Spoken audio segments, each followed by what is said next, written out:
Vamos então começar então a correção de atividades, né, de ciências que foram passadas para vocês desde o dia 1º do 4. E tá aí então a atividade do dia 1º do 4. Na atividade do dia 1º do 4, né, foi passado aí, né, para vocês relacionar as colunas de acordo com o texto, né, do ecossistema brasileiro que foi passado, né? Bem simples, olha aí. Só olhar aí, ó, na região Nordeste, né? Na região Nordeste, qual é o ecossistema? É o ecossistema da Caatinga, né? Lá onde a gente tem, né? Lá na região Nordeste. E no Mato Grosso do Sul, qual é o ecossistema? Pantanal, tá? E na região Norte, Floresta Amazônica. Na região Centro-Oeste, né? Essa ficou fácil. A região Centro-Oeste é o nosso querido Cerrado. No estado do Rio Grande do Sul, temos os Campos e as Pampas.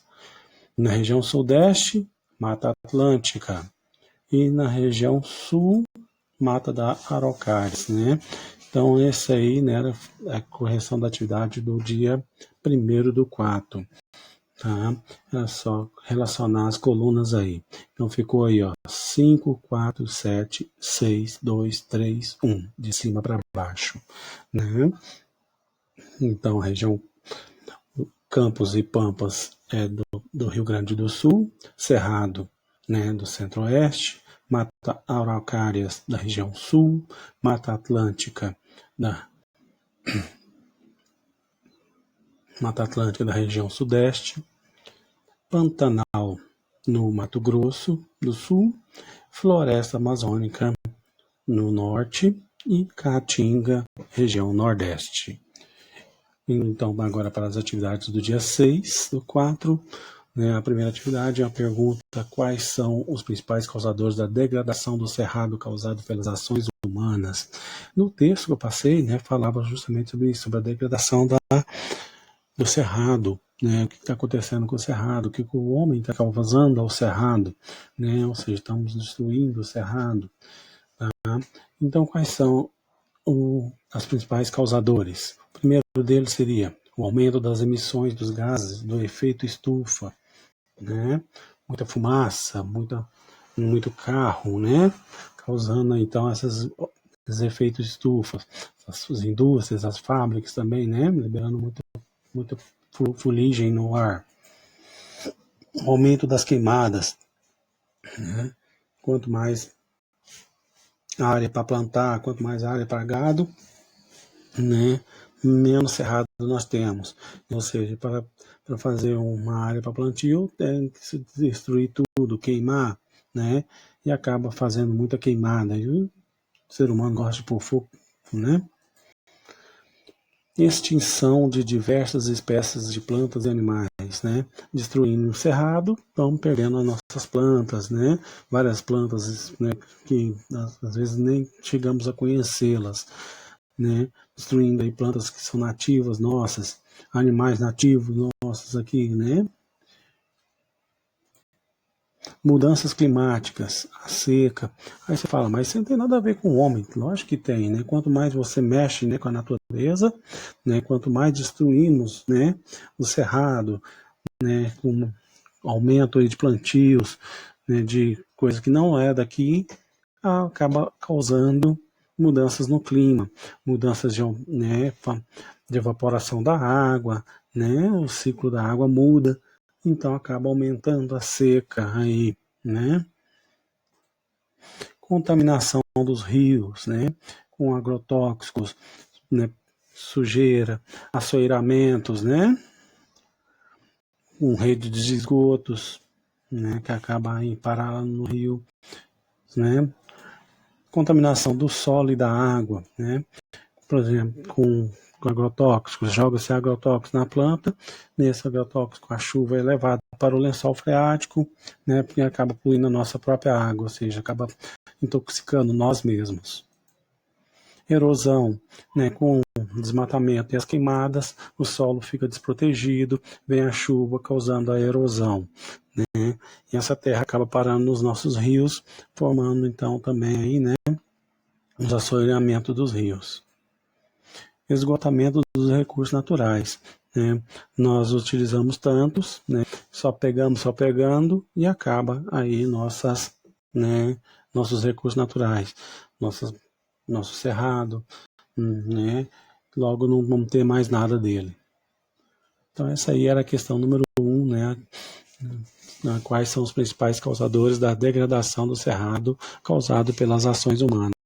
Então, temos aí as emissões dos gases, queimadas, né, extinção das espécies, mudança climática, contaminação do solo, dos rios, da água, erosão e o esgotamento dos recursos naturais. Na segunda questão, das atividades do dia 6/4, falava o seguinte: o que faz o Cerrado brasileiro ser conhecido como a savana mais rica do mundo? Olha aí, né? E nós, seres humanos, ficamos destruindo ele. Bom, olha, bem fácil, estava lá no texto, falava o seguinte: a região possui uma abundante biodiversidade de fauna e flora, o que torna o local conhecido como a savana mais rica do mundo, abrigando 11 mil espécies de plantas nativas, 320 mil espécies de animais e 90 mil espécies de insetos. Isso aí que nos leva a ser reconhecidos mundialmente como a savana mais rica do mundo. Né? Então nós temos aí, né, uma grande biodiversidade de plantas, animais e até mesmo os insetos. Então, são animais, plantas que só existem aqui, né, por causa do nosso cerrado, tá? Destruindo eles, logo também tá, não vamos ter mais eles, perdemos todos eles, né? Acaba se exaurindo aí animais que nunca mais vai poder ter no mundo. A atividade número 3 do dia 6/4 era um VOF, né, para a gente sobre o desmatamento do cerrado, assinale V para as proporções verdadeiras e F para as proporções falsas. Vamos comentar de cada uma. Olha aí, a letra A vem falando o seguinte: o processo de devastação do cerrado consolidou-se ao longo da segunda metade do século XX em virtude dos avanços das atividades agropecuárias. Esse processo, no entanto, vem regredindo e boa parte do cerrado já foi recuperada. E aí, vocês acreditam que isso é verdadeiro ou falso? Olha bem, olha aí, né? Uma baita de uma mentira, né? Isso aí é bem falso. Olha, o processo de devastação do cerrado tem se intensificado, ou seja, tem aumentado. E o estudo sugere que em 2030 o bioma do cerrado pode sumir por completo, ou seja, a gente pode acabar ficando sem ele se a gente não fizer algo, tá? Ou seja, se nós, seres humanos, não começarem, né, olhar por de outras formas, né, de processos aí, né, tentar ajudar o nosso cerrado, daqui, né, 10 anos, pelo menos, aí nós não vamos ter mais cerrado, não. Tá? A letra B fala o seguinte: as principais causas do desmatamento do cerrado são o aumento das queimadas e desmatamento para viabilizar a produção agropecuária. Né? Olha bem, as principais causas do desmatamento do cerrado são o aumento das queimadas e o desmatamento para viabilizar a produção agropecuária. Né? Isso aí, né, é verdadeiro ou falso? É lógico que é verdadeiro, né? Ou seja, isso é verdadeira. Por que ela é verdadeira? Olha aí, gente, né? Para a gente ter grandes plantações, tem que se tirar algo. E quem é que sai perdendo? O cerrado. Né? Para que a gente tenha grande produção de bovinos, né? Tem que se perder aí no cerrado. Então, ou seja, quanto mais pastos e quanto mais plantio que nós temos, né? Quanto mais áreas de lavoura, menos cerrado a gente vai ter. Né? Então a letra B é verdadeira. A letra C, apesar de quase 70% do cerrado ser formado por reservas e unidades de conservação, o desmatamento vem aumentando consideravelmente. Será que isso é verdade, gente? 70% do cerrado é reserva? Né? Será que é protegido por lei? Vamos ver. Falso, né? Bem falso mesmo. Apesar, apenas 3% da área do cerrado é formada por reserva. Nada a ver com 70% aí, né, gente? Tá? É só 3% de reserva e unidades de conservação. Né? Aí está a nossa política, né? Ao invés de conservar aí, o que restinho que tem, puseram só para diminuir para 3%, né, de conservação. Na letra D fala o seguinte: o desmatamento do cerrado provoca extinção de espécies animais, reduzindo a biodiversidade. E aí, a gente acabou de falar, né, que o cerrado, né, ele é um local de grande biodiversidade, né, 11 mil espécies de planta, 90 de animal, de insetos, né? E aí, e o desmatamento mantém eles? Isso aí, né, gente, tá na cara que ela é verdadeira, né? Quanto mais desmatar, menos animais, menos plantas, né, nós vamos ter. Então, logicamente, vai reduzir a nossa biodiversidade. E pode chegar ao ponto de deixar de existir, como já tem uma estimativa aí, né, que foi feita. Bom, vamos verificar então como é que ficou então aqui a número 3, né?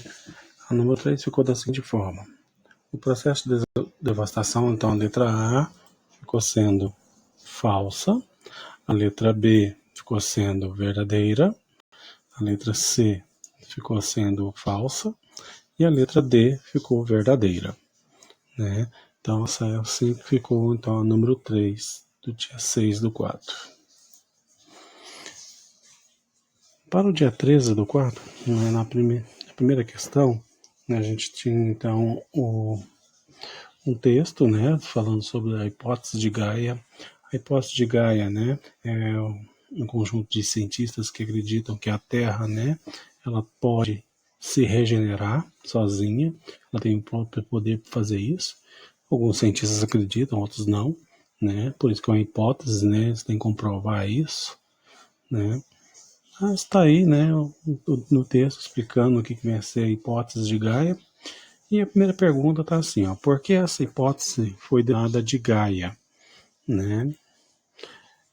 Aí vem, essa hipótese foi batizada com o nome de Gaia porque na mitologia grega, Gaia era a deusa da terra, é a mãe de todos os seres vivos.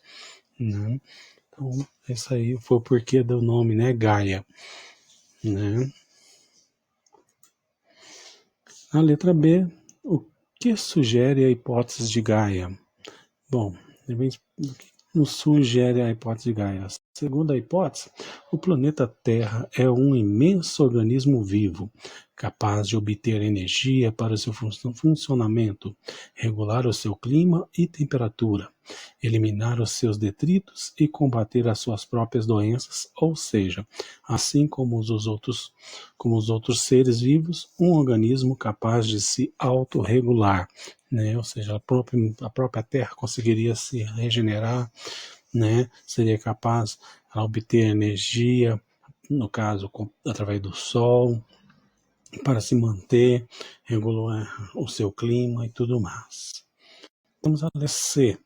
A letra C falava, discordando ou não, no que a hipótese nos chama a atenção, ou seja, o que todos os cientistas deveriam prestar mais atenção. Bom, seria, né, para as relações existentes entre os seres vivos e o meio ambiente, né, principalmente as relações existentes entre a nossa espécie e as demais seres vivos. Então, na relação de Gaia, né, nos traz a ideia aí, né, da gente olhar melhor, né, como é que é o nosso meio ambiente, como é que nós vivemos, né. Questão número 2. De acordo com o texto, relacione as colunas, né. A gente tem aqui então, né, a relação de coluna, né, para a gente fazer a relação entre a primeira coluna e a segunda coluna. Aí vem, quem elaborou a hipótese de Gaia? James Lovelock. Terra seria um planeta cuja vida controlaria a manutenção da própria vida. Gás carbônico, símbolo CO2. Nitrogênio, símbolo N2. Oxigênio, O2. Né? Lembrando que o oxigênio é o gás que nós necessitamos para sobreviver, manter-nos vivos. E quem fortaleceu o estudo de Gaia, estuda a hipótese de Gaia, Lynn Margulis, né? Ficando então assim, E, F, C, D, A, D, né? Então, essa é a coluna, né, de resposta. Terceira questão. Na terceira questão, fala-se o seguinte: de acordo com o vídeo Teoria de Gaia mais Geo, qual o maior câncer da Terra? Bom, lá no vídeo, quem assistiu o vídeo vai lembrar que é o relato de dois especialistas que fala sobre a teoria de Gaia, né, sobre a hipótese de Gaia. E lá eles falam, né, que o câncer da Terra, né, seria os seres humanos, porque, né, uma superpopulação, né, que vai crescendo cada vez mais, né, destruindo tudo. Né? A superpopulação que necessita de mais alimento, mais espaço, então onde que a Terra não consegue se regenerar conforme ela deveria, porque, né, a população, né, quanto maior, mais precisão precisa, então mais coisa vai pegando e não tem como de voltar, certo? Então é isso aí, até a nossa próxima correção.